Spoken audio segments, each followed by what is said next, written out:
Hello, xin chào các bạn đã quay trở lại với kênh YouTube Review 5 phút. Nối tiếp series review các nhân vật trong mục thần ký. Hôm nay hãy cùng mình tìm hiểu về Gia Gia Điếc của Tần Mục nhé. Đây là một người hết sức thú vị, nếu không xem hết video chắc chắn các bạn sẽ phải hối hận đấy. Bây giờ thì bắt đầu ngay nào. Năm xưa, Mai Vấn Tâm, hoàng đế khai quốc của Thiên Đổ Quốc, bởi vì tình cờ có được một bức tranh, nhờ đó mở ra con đường tu luyện, nhất thống Giang Sơn mà lập nên quốc gia, lấy tên là Thiên Đồ. Thiên Đồ Quốc lấy họa đạo làm chủ, từ hoàng thất tới thường dân đều say mê nghệ thuật, kiến trúc, thư họa, thi ca lên tới đỉnh cao nhất thời bấy giờ. Hoàng tộc truyền qua nhiều đời, tới thời của hoàng đế Mai Dụ Tiên, hoàng hậu Tuyết Nhược Xương vì khó sinh mà bỏ mạng, để lại một hoàng tử bơ vơ không vòng tay mẹ. Quốc vương liền lấy tên cho hắn là Mai Niệm Tuyết để tưởng nhớ hoàng hậu đã mất. Thái tử Mai Niệm Tuyết lớn lên, tuổi thơ không hề có tình mẹ. Những đứa trẻ khác khi gặp điều ấm ức liền có thể chạy về bổ nhào vào lòng mẹ mà khóc cho hết ấm ức, nhưng chàng thái tử nhỏ không thể. Suốt những năm tháng thơ ấu, thái tử Mai Niệm Tuyết sớm thể hiện tài năng hội họa thiên bẩm, mọi kỹ thuật trong hội họa đều được thái tử thuộc nằm lòng, thành thục thể hiện. Những họa sư nổi tiếng đều chỉ có thể thầm cảm thán, không ngừng khen ngợi tài năng. Dần dần, danh tiếng của chàng thái tử hai tai không nghe chuyện thiên hạ, một lòng chỉ đọc sách thánh hiền, vang khắp Thiên Đổ Quốc. Người ta gọi hắn là họa si. Ít ai biết được rằng, ngoài thiên phú bẩm sinh ở họa đạo, thái tử nhỏ Mai Niệm Tuyết ngày ngày đâm đầu vào vẽ tranh, điên cuồng học vẽ, còn có một lý do khác. Khi Mai Niệm Tuyết lần đầu tiên tiếp xúc với họa đạo, vị họa sư đại tài vẽ xong một con chim nhỏ, bút vừa dừng, chim nhỏ liền cất cánh bay khỏi bức tranh, bay ra ngoài sông cửa hót tiếng hót líu lo. Chàng thái tử nhỏ nghĩ rằng, nếu họa đạo của ta cũng giỏi như vậy, phải chăng có thể vẽ ra mẹ của ta? Tuổi thơ của Mai Niệm Tuyết chìm đắm trong họa đạo, mong muốn một ngày mẹ của mình sẽ từ trong tranh bước ra, ôm lấy chàng, nhẹ nhàng xoa đầu an ủi.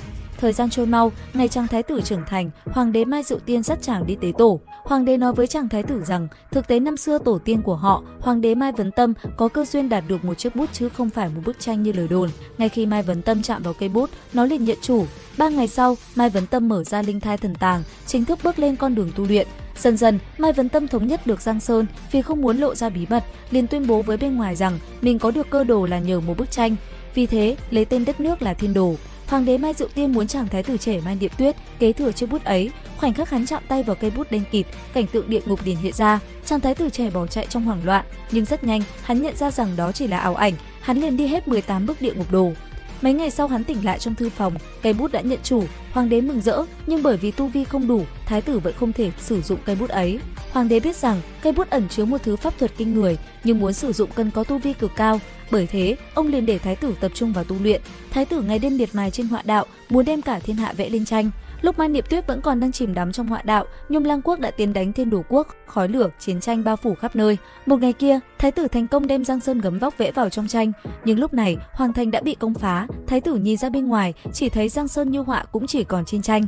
Mai Niệm Tuyết thê lương bước trên con đường hoàng thành tan nát hoang tàn, nhìn thấy binh lính xách theo thủ cấp Mai Dụ Tiên đi tranh công lĩnh thưởng, hắn cứ thế hóa điên dại. Hai lỗ tai không nghe chuyện thiên hạ, chỉ một lòng đọc sách thánh hiền. Nay nước mất nhà tan, ta còn cần hai lỗ tai làm gì? Nghĩ đến đây, hắn liền móc dao ra, tự phế hai tay ném đi. Sau đó, hắn lấy ra bút đen, nhúng tinh huyết của dân chúng mà vẽ ra 18 bức địa ngục đồ. Vẽ xong, liền điên điên khùng khùng chạy ra khỏi Như Yên Thành. 18 bức địa ngục đồ mở ra, hóa thành vực sâu địa ngục chân chính, nuốt chửng trăm vạn đại quân Nhung Lang Quốc. Mai Niệm Tuyết cứ thế đi, cho đến khi tỉnh lại đã ở Đại Khư, hắn gặp được một người câm không thể nói chuyện, chỉ giơ tay múa chân a a liên hồi. Thấy hắn không có lỗ tai, người câm liền chế đạo cho hắn một đôi tai sắt, nhờ vào đôi tai ấy mà một kẻ điếc, một kẻ câm lại có thể hiểu nhau. Lúc bấy giờ, người câm muốn đi đến một nơi gọi là thôn Tản Lão. Mai Niệm Tuyết nghĩ rằng mình đã không còn nhà, liền đi theo người câm. Vậy là cái tên Mai Niệm Tuyết liền biến mất khỏi thế gian, chỉ còn lại một kẻ điếc vô danh. Một ngày kia, bà già trong thôn nhặt về một đứa bé. Bọn họ cùng nhau nuôi lớn, đem hết đời sở học của mình dạy cho nó. Đứa bé ấy tên là Tần Mục. Thời gian thấm thoát trôi đi, Tần Mục dần trưởng thành. Năm ấy, Duyên Khang muốn xâm lấn Đại Khư, người điếc lấy sức mình cản trăm vạn đại quân. Từng bức họa bay lên, mây rông hóa thành sấm sét, gió bão nổi lên, thiên thạch rơi xuống, quỷ thần hiện diện, khiến cho đại quân Duyên Khang chưa đặt chân tới Đại Khư đã tổn thất nặng nề. Cuối cùng, khi Viêm Tinh Tinh đến, họ đã phải rút lui. Về sau, Tần Mục đi học ở Thái Học viện, các lão già tàn tật cũng lần lượt rời đi. Người điếc đi đến kinh thành Duyên Khang, đói bụng liền muốn vẽ tranh bán lấy tiền mua đồ ăn. Nhưng tranh ông bán chẳng có ai mua, bởi vì ông chỉ vẽ phong cảnh núi non sông ngòi, hoa trăng gió tuyết. Mà lúc này, Duyên Khang vừa trải qua nạn thiên tai, quốc gia đang đánh trận, nhân dân ai còn hứng chơi tranh. Thế là người điếc suýt chút nữa chết đói, ông xách nát ngồi một góc đường, bày tranh bán cả ngày đến ruồi còn lưới đậu. May mắn, ông gặp được Hồ Linh Nhi, nàng Hồ Ly mỗi ngày đều chu cấp đồ ăn mới không lo đói. Tần Mục lúc này vừa ở bên ngoài trở về, tình cờ thấy cảnh ấy, liền bảo người điếc vẽ một bức tranh thần giữ cửa. Tranh vừa vẽ xong, thần giữ cửa nhảy ra khỏi tranh, sáng dấp oai hùng, liền bị người qua đường mua với giá cao. Người điếc bám một bức tranh ấy liền đủ tiền sống hết đời không lo ăn mặc. Sau đó, Tần Mục nói cho người điếc về họa đạo vẽ giới trong tranh. Đạo của người điếc là vẽ vật nhảy ra khỏi tranh, mà cái Tần Mục tìm được lại là đạo vẽ nên thế giới giấu trong bức tranh. Hai đạo hợp nhất, tu vi của người điếc liền tiến thêm một bước. Không lâu sau, Tần Mục đi vào bóng tối, hắn phát hiện thế giới chồng chéo lên đại khư là Thái Hoàng Thiên đánh nhau của ma tộc La Phủ Thiên đã hơn 20.000 năm, hiện sắp thất thủ. Nếu để Thái Hoàng Thiên bị đánh bại thì mục tiêu tiếp theo của ma tộc sẽ là đại khư, là Duyên Khang. Lúc này, Văn Thiên Các, tiểu phu thánh nhân của Thiên Ma giáo cũng đã từ trạng thái hóa đá tỉnh lại, đưa các cường giả tới viện trợ Thái Hoàng Thiên. Tần Mục đến Thái Hoàng Thiên cùng thú cưỡi của tiểu phu là hắc hổ sáng tạo ra cổng dịch chuyển linh năng, hay còn gọi là linh năng đối thiên kiều. Vật này có thể cho phép người và vật di chuyển tự do giữa hai thế giới. Sau đó, Tần Mục đưa quân đội Duyên Khang tới hỗ trợ Thái Hoàng Thiên, các lão giả của Tàn Lão thôn cũng đến. Trước tòa thành trì cuối cùng, người điếc lấy dung nham làm mực, lấy mặt đất làm giấy, ông bắt đầu vẽ. Núi sông hiện lên, gió mưa sấm chớp ẩn tàng, người điếc như say rượu, hòa làm một bức tranh. Cứ thế từng tôn vĩ ngạn thần linh hiện ra, lại có từng ma thần mặt xanh nanh bạc, có ngàn vạn đại quân hùng hậu. Tần Mục cùng mọi người nhìn bức tranh trên đất, chỉ thấy thần, ma cùng đại quân như sắp trở thành hiện thực. Đất rung núi chuyển, có mây mù trực giáng rét đổ mưa, có gió nhẹ sắp hóa thành bão rông, có biển cả đang ầm ầm dậy sóng. Một thế giới mới đang dần trở nên chân thực. Quân đội ma tộc bị hút vào trong tranh, bị thiên tai cùng ma thần do người điếc vẽ ra đánh cho tơi tả.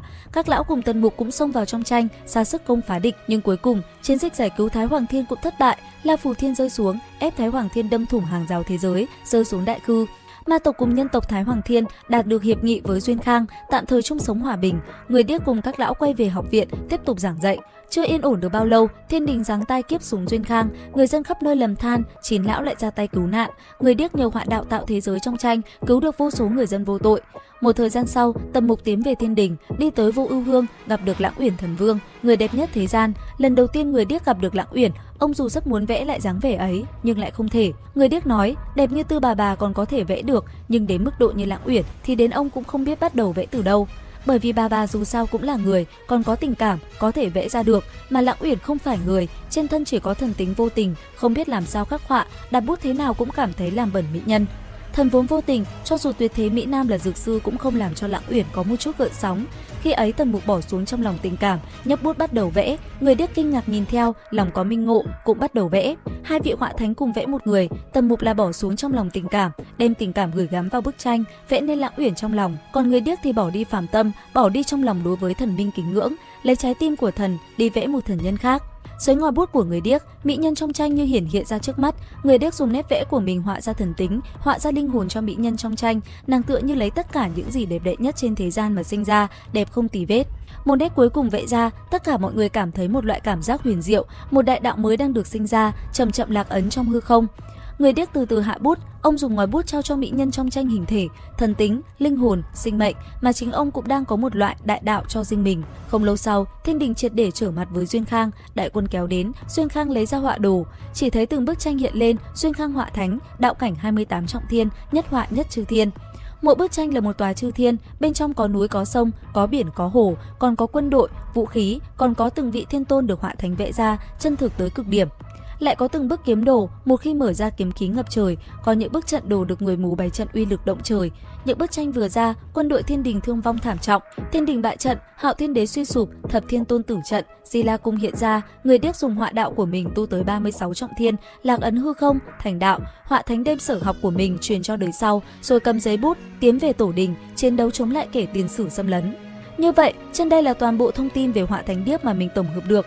Nếu muốn biết thêm về nhân vật nào, hãy comment tại kênh YouTube Review 5 phút để mình nghiên cứu nhé. Bây giờ thì xin chào và hẹn gặp lại các bạn.